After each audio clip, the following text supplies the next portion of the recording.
399. Suara kita katakan, hai bangkit bagi Yesus.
Ribu-ribu orang bangkit, laskar Kristus sambutan. Baiklah, kita akan menghadap firman Tuhan. Saudara sekalian, pada minggu ini kita akan berbicara tentang gereja.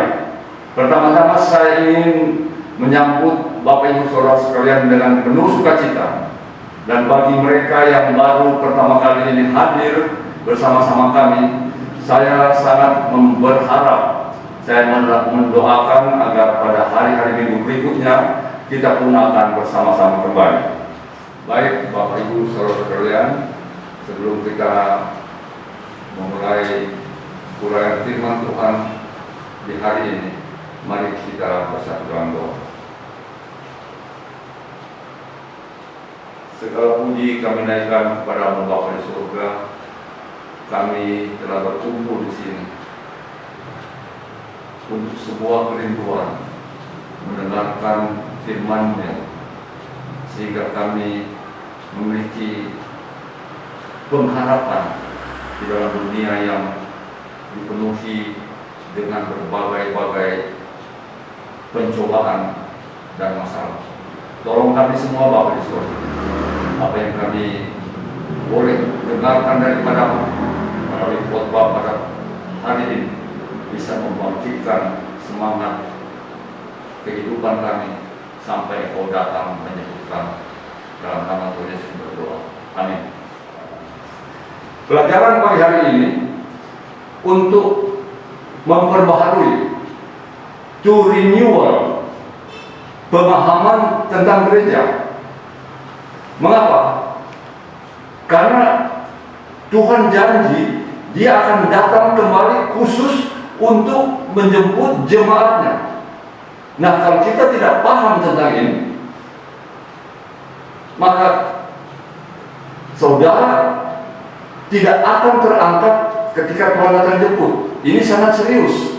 Oleh sebab itu, saya perlu mengulangi, memperbaharui kembali pemahaman kita tentang gereja yang benar. Bapak Ibu Saudara sekalian, pengalaman selama bekerja melayani Tuhan sebagai hamba-Nya, saya menyaksikan bahkan saya melihat, saya mengalami orang-orang yang mengaku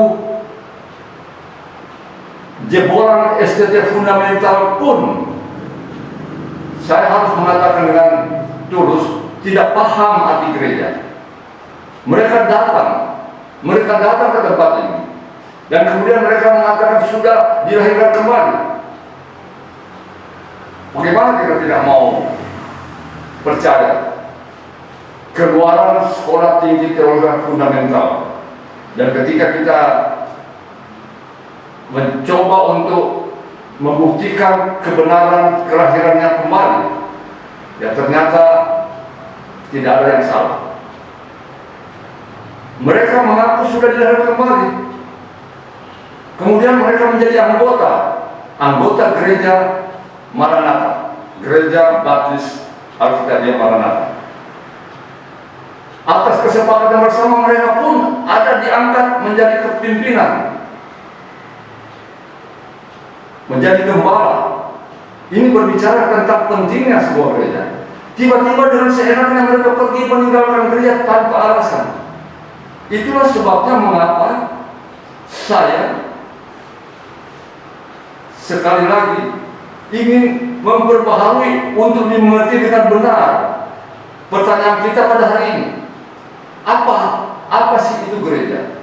Kelihatannya sangat sederhana, atau seakan-akan semua orang sudah paham tentang itu.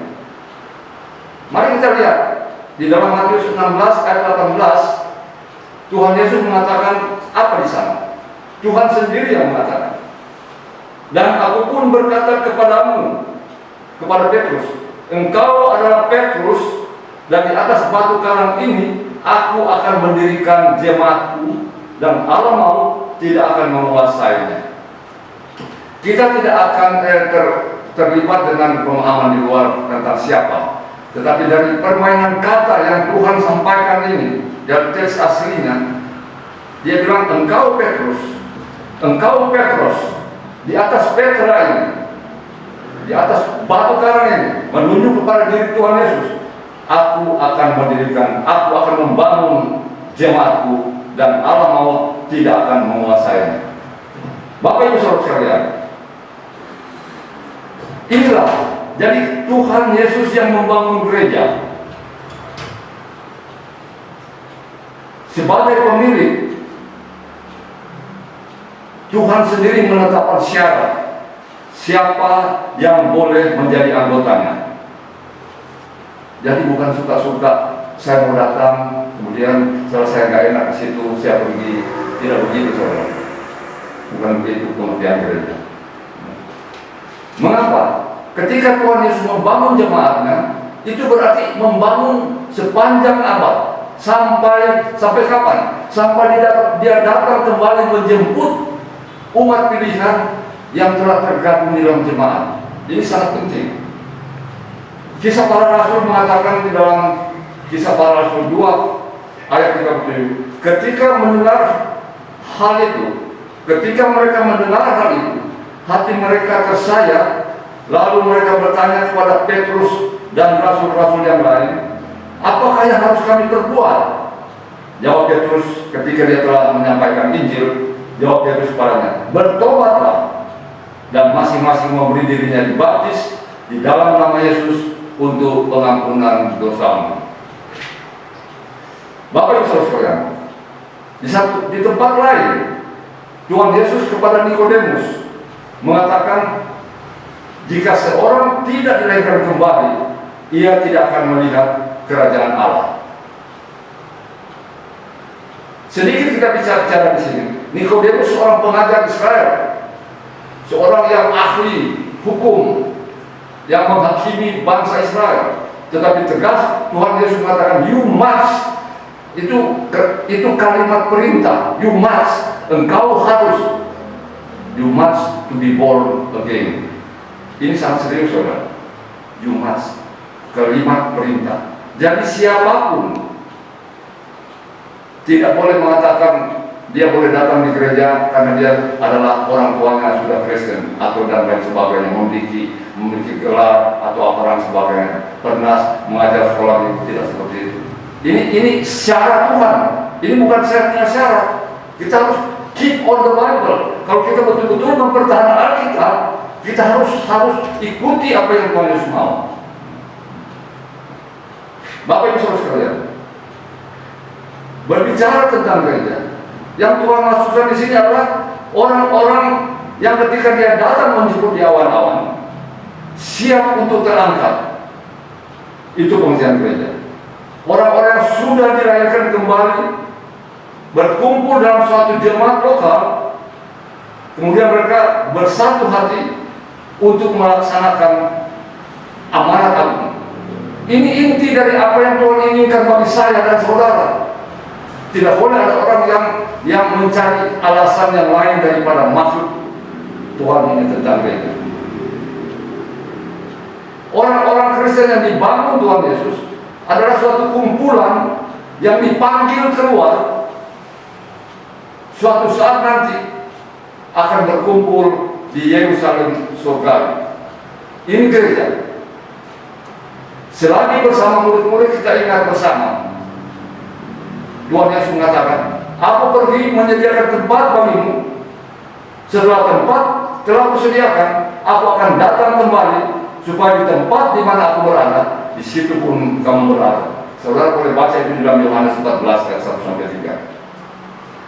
Untuk tujuan kudus inilah Tuhan menetapkan syarat untuk menjadi jemaat di dalam gereja.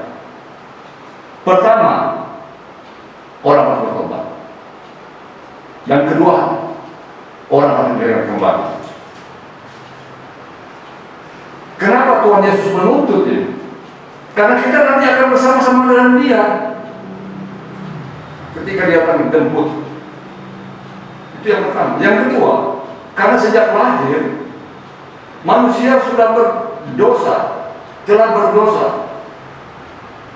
Firman Tuhan mengatakan dosa telah masuk ke dalam dunia melalui satu orang, dan melalui dosa itu juga maut. Maut ini tidak berbicara tentang hidup. Maut ini berbicara tentang kematian kekal selama-lamanya. Demikian juga maut itu menjalar kepada semua orang, karena semua orang telah terkontaminasi dengan dosa.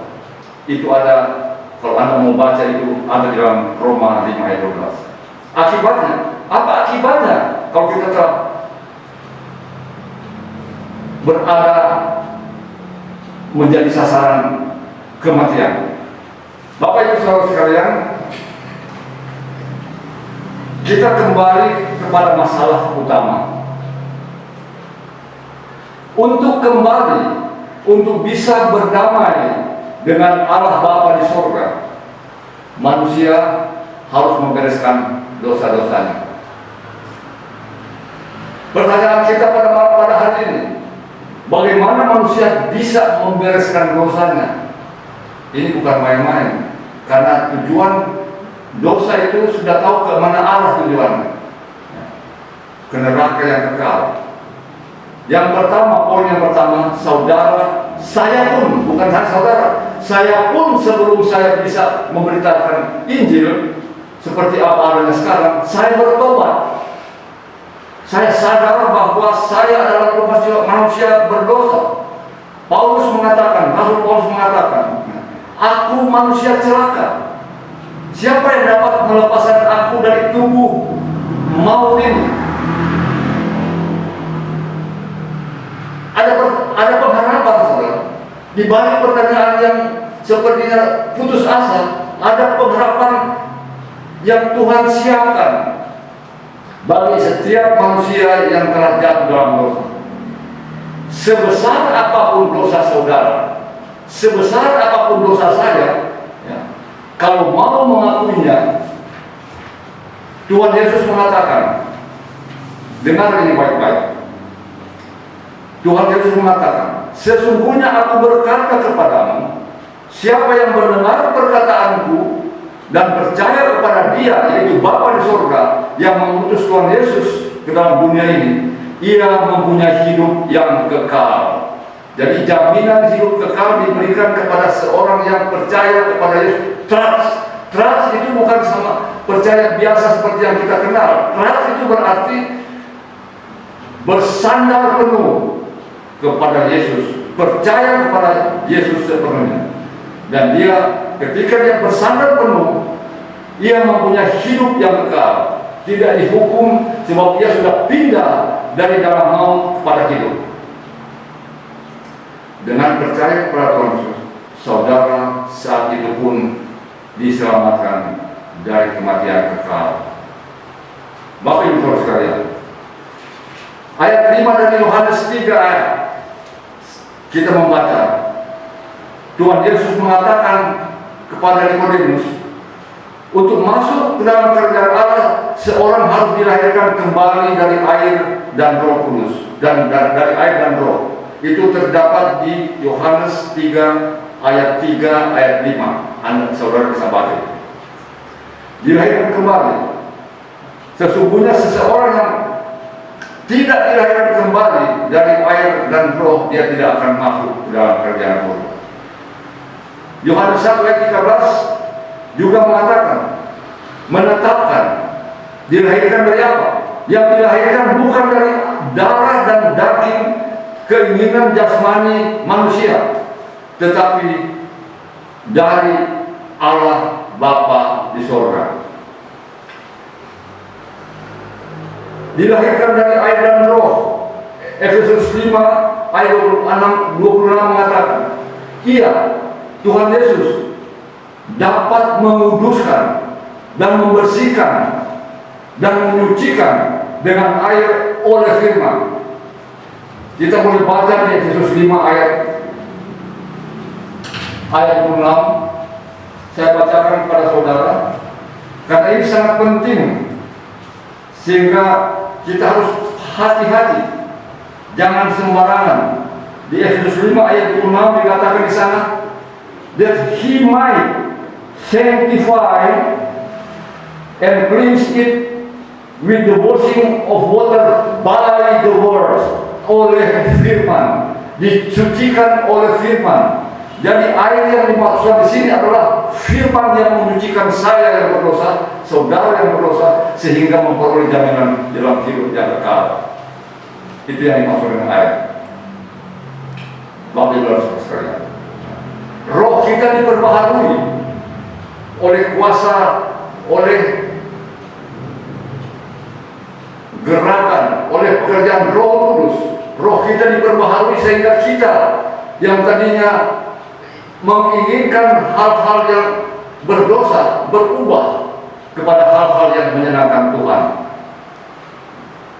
Bapak Ibu Saudara sekalian, inti daripada semua yang kita sampaikan di sini, ketika seorang berdosa mendengarkan Injil Kristus, Roh Kudus menginsafkan dia dari dosa-dosanya. Tertulis di mana saudara? Di Yohanes 16 ayat 8. Ia bertobat, mengakui dosa-dosanya, dan menerima Yesus menjadi Tuhan, mengakui Yesus sebagai Tuhan, dan menerima dia menjadi juru selamat pribadi. Ini yang pengertian dilahirkan dari air dan Roh. Hati dan pikirannya berubah menjadi baru. Di dalam Yohanes, di dalam 2 Korintus 15, kita baca bersama supaya saya tidak salah-salah. 2 Korintus 5 ayat 17 dikatakan di sana, demikian firman Tuhan, jadi siapa yang ada di dalam Kristus, ia adalah ciptaan baru. Yang lama sudah berlalu, sesungguhnya yang baru sudah datang. Tadinya saya sering melakukan hal yang tidak berkenan kepada Tuhan, melakukan dosa. Ketika saya telah menyerahkan hidup saya kepada Tuhan, bertobat dan disucikan melalui darah Kristus, pikiran kita tidak lagi melihat hal-hal yang di belakang, tetapi kita hidup untuk menyenangkan Tuhan. Ini sangat indah, saudara. Sehingga kita dari mau dipindahkan ke dalam kerajaan Allah. Kesimpulan apa yang kita bisa dapatkan? Pertama, bertobat dan dilahirkan kembali adalah menjadi syarat mutlak seseorang menjadi jemaat di dalam sebuah gereja. Yang kedua, gereja atau jemaat adalah tubuh Kristus. Masih ada waktu, saya akan bacakan itu di 1 Kolose 1 ayat 18. Disebutkan apa di sana? Kolose 1 ayat 18. Di sana firman Tuhan mengatakan, dialah kepala tubuh, yaitu jemaat. Dialah yang sulung dari yang pertama, bangkit dari antara orang mati, sehingga dialah yang utama dalam segala sesuatu. Dialah kepala tubuh, dialah Tuhan Yesus Kristus, dan kita adalah tubuhnya. Tidak bisa terpisah kemanapun kepala, tentu di situ secara logisnya begitu. Tubuh dan kepala tidak akan terpisah. Inilah gereja yang kita baca di Matius 16 ayat 18. Itulah gereja yang dimaksudkan Tuhan bagi kita sekalian yang hadir di tempat ini. Demikian Bapak Ibu Saudara sekalian, kita telah selesai dengan uraian firman Tuhan. Mari kita berdoa. Tuhan Yesus, Engkau Gembala kami yang baik. Terima kasih Tuhan atas firman-Mu yang kami telah sampaikan. Hamba telah menyampaikan, kiranya ini dapat bermanfaat bagi kami semua, termasuk hamba yang menyampaikan, untuk menghadapi hidup-hidup yang dipenuhi dengan tantangan, terutama ketika kami menyadari bahwa kami telah Engkau angkat menjadi anak-anak-Mu. Kami harus selalu turut segala yang Kau perintahkan, sehingga menyenangkan Engkau Bapa di surga. Di dalam nama Tuhan Yesus Kristus kami berdoa. Amin. Kiranya Tuhan memberkati saudara-saudara sekalian. Amin. Ada di kata warta, Tuhan menjagamu. 325 sampai hari ini, seperti tadi doa kita, Tuhan telah menjaga kita sampai dengan hari ini. Kita tidak tahu 1 menit ke depan apa yang terjadi. Yang jelas kita serahkan kepada Tuhan, biarkan Tuhan yang terjadi. Tentunya yang baik menurut Tuhan, bukan yang baik menurut kita. 325 Tuhan menjagamu. Tuhan menjagamu.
Tuhan menjagamu.